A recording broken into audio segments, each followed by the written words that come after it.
എല്ലാവർക്കും നമ്മുടെ പുതിയൊരു വീഡിയോയിലേക്ക് സ്വാഗതം.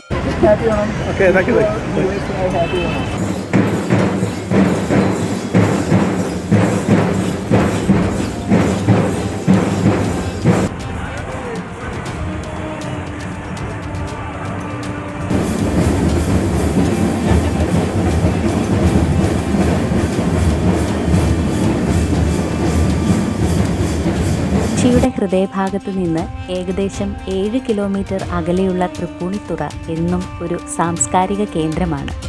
കലകളും സംഗീതവും വിവിധ കലാരൂപങ്ങളും രാജഭരണകാലഘട്ടത്തിലും പിന്നീടും അഭിവൃദ്ധിപ്പെട്ടു. ഈ പട്ടണത്തിലൂടെയുള്ള യാത്രയിൽ നമുക്ക് പഴയ കെട്ടിടങ്ങളും കോട്ടകളുടെ അവശിഷ്ടങ്ങളും കാണാൻ സാധിക്കും. ഇവയെല്ലാം തന്നെ ഒരു കാലഘട്ടത്തിൻ്റെ ചരിത്രം നമ്മോട് പറയുന്നു. 10 ദിവസത്തെ ഓണാഘോഷത്തിന് തുടക്കം കുറിക്കുന്ന ഒരു സാംസ്കാരിക ഉത്സവമാണ് അത്തച്ചമയം. എല്ലാ വർഷവും മലയാള മാസമായ ചിങ്ങത്തിലെ അത്തം നക്ഷത്രത്തിൽ കൊച്ചിയിലെ രാജാവിൻ്റെ വിജയത്തെ അനുസ്മരിപ്പിക്കുന്ന ഐതിഹാസിക ചടങ്ങിന് തൃപ്പൂണിത്തുറ സാക്ഷ്യം വഹിക്കുന്നു. രാജാവിനെയും പരിവാരങ്ങളെയും പ്രതിനിധീകരിക്കുന്ന ഗംഭീരമായൊരു ഘോഷയാത്രയുണ്ട്. വാദ്യമേള അകമ്പടിയോടുകൂടി വൈവിധ്യമാർന്ന കേരളത്തിൻ്റെ തനതു നാടൻ കലാരൂപങ്ങൾ അണിനിരക്കുന്ന മഹത്തായ ഒരു ഉത്സവം തന്നെയാണിത്. കേരള സംസ്ഥാനം രൂപീകരിക്കുന്നതിന് മുൻപ് പഴയ കൊച്ചി രാജ്യം ഭരിച്ചിരുന്ന രാജാക്കന്മാരുടെ ഭവനമായിരുന്നു തൃപ്പൂണിത്തുറ. ഹിൽ പാലസും ശ്രീ പൂർണ്ണത്രയീശ ക്ഷേത്രവും അതിൻ്റെ ഗ്രാമീണ ഭംഗി കൂട്ടുന്നു. മധ്യകാലഘട്ടത്തിൽ ഇന്ത്യയിലേക്ക് വന്നു ചേർന്ന പുരാതന ഡ്രമ്മാണ് നാഗര. രാജഭരണകാലത്ത് ആനപ്പുറത്ത് നാഗര കൊട്ടി കാഹളം മുഴക്കി ദേശമറിയിക്കൽ ചടങ്ങ് നടത്തി അടുത്ത ദിവസം അത്തന്നാൾ രാവിലെ സ്നാനം ചെയ്ത് പൂർണ്ണത്രയീശ ക്ഷേത്രദർശനം ചെയ്ത് അലങ്കാരമുറിയിൽ പ്രവേശിച്ച് ആടയാഭരണങ്ങൾ അണിഞ്ഞ് ഉടവാളേന്തി മഹാരാജാവ് പൂമുഖത്തേക്ക് എഴുന്നള്ളുന്നു. വലിയ വെള്ളിവിളക്കും നിറപറയും ഒരുക്കങ്ങളും വാദ്യമേളങ്ങളോടും കൂടിയുള്ള സദസ്സിൽ വെള്ളി സിംഹാസനത്തിൽ അദ്ദേഹം ഉപവിഷ്ടനാകും. കൊച്ചി രാജാക്കന്മാർ തലയിൽ ചൂടാത്ത രത്നകിരീടം മഹാരാജാവ് മടിയിൽ വയ്ക്കുന്നു. ഇതിനുശേഷം നഗരപ്രദക്ഷിണത്തിന് മുന്നോടിയായി ശംഖനാദം മുഴക്കുന്നു. മഹാരാജാവ് സിംഹാസനത്തിൽ നിന്ന് ഇറങ്ങി ദന്തപ്പല്ലക്കിൽ കയറുന്നതോടെ പീരങ്കികൾ ആചാരവെടി മുഴക്കും. തുടർന്ന് നഗരപ്രദക്ഷിണം തുടങ്ങുകയായി. പുറപ്പെട്ട ഇടത്തു തന്നെ തിരിച്ചെത്തുമ്പോൾ ഘോഷയാത്ര പൂർണ്ണമാകുന്നു. കനകക്കുന്നിലേക്ക് ആസ്ഥാനം മാറും മുമ്പ് വരെ അത്തച്ചമയം കളിക്കോട്ടയിൽ തുടങ്ങി തെക്കേ റോഡിൽ കൂടി കിഴക്കേ കോട്ടവാതിലിലെത്തി പടിഞ്ഞാറേക്ക് തിരിഞ്ഞ് ശ്രീ പൂർണ്ണത്രയീശ ക്ഷേത്രനടയിലെത്തി മഹാരാജാവ് ഭഗവാനെ വണങ്ങിയ ശേഷം തെക്കോട്ട് തിരിഞ്ഞ് കളിക്കോട്ടയിൽ തിരിച്ചെത്തി അവസാനിക്കുന്നു. ആസ്ഥാനം മാറിയ ശേഷം പൂർണ്ണത്രയീശ ക്ഷേത്രം വരെ വന്ന് തിരിച്ചു പോവുകയായിരുന്നു പതിവ്. ഇന്ന് ഔദ്യോഗിക തലത്തിൽ നടക്കുന്ന ഒരിനമായി അത്തച്ചമയം മാറിക്കഴിഞ്ഞു. തൃക്കാക്കര ക്ഷേത്രത്തിൽ നിന്ന് കൊണ്ടുവരുന്ന ഓണപ്പതാക ഉയർത്തുന്നതോടെയാണ് ഔദ്യോഗിക തുടക്കം. ചമയഘോഷയാത്രയും അതിനോടനുബന്ധിച്ച് നടത്തുന്ന മത്സരങ്ങളുമാണ് ഇപ്പോൾ അത്തച്ചമയത്തിൽ കാണുന്നത്. തിരുവിതാംകൂർ കൊച്ചി സംയോജനത്തോടെ രാജകീയ അത്തച്ചമയം നിർത്തലാക്കി. ഇത് പിന്നീട് 1961 കേരള ഗവൺമെൻറ് ഓണം സംസ്ഥാനോത്സവമാക്കിയതോടെ ജനകീയ പങ്കാളിത്തമുള്ള ബഹുജനാഘോഷമായി രൂപാന്തരപ്പെട്ടു. മുൻപ് ഹിൽ പാലസിൽ നടന്നിരുന്ന ചമയം ഇപ്പോൾ തൃപ്പൂണിത്തുറ ബോയ്സ് ഹൈസ്കൂൾ ഗ്രൗണ്ടിലെ അത്തം നഗറിൽ നിന്ന് തുടങ്ങി നഗരം ചുറ്റി തിരികെ അത്തം നഗറിലേക്ക് എത്തുന്നു. 2024 വർണ്ണശബളമായ തൃപ്പൂണിത്തുറ അത്തച്ചമയ ഘോഷയാത്രയുടെ കാഴ്ചകളിലേക്ക് നമുക്ക് പോകാം.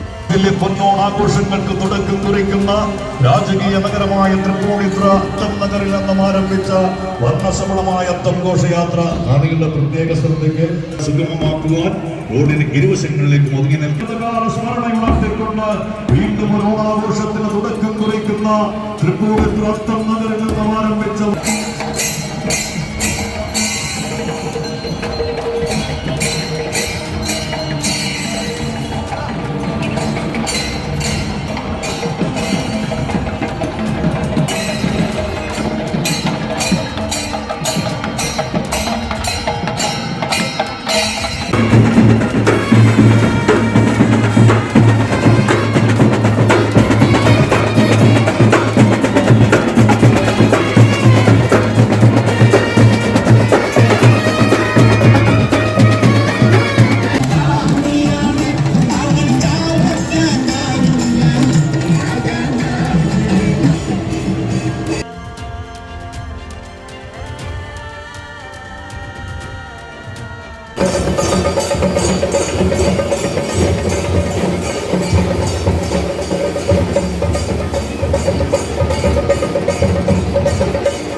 മലയാളക്കരയിലെങ്ങും പൂവിളിയുടെയും ആർപ്പുവിളികളുടെയും ആഹ്ലാദത്തിൻ്റെയും പുതിയൊരു ഓണക്കാലം കൂടി വരവായി. ഇത്തവണത്തെ ഓണക്കാലം സ്നേഹത്തിൻ്റെയും സാഹോദര്യത്തിൻ്റെയും സമൃദ്ധിയുടെയും നന്മകളുടെയും ആവട്ടെ എന്ന് ആശംസിക്കുന്നു. എല്ലാവർക്കും ഓണാശംസകൾ നേരുന്നു. പുതിയൊരു വീഡിയോയുമായി വീണ്ടും കാണുന്നത് വരെ എല്ലാവർക്കും നമസ്കാരം. Okay, thank you.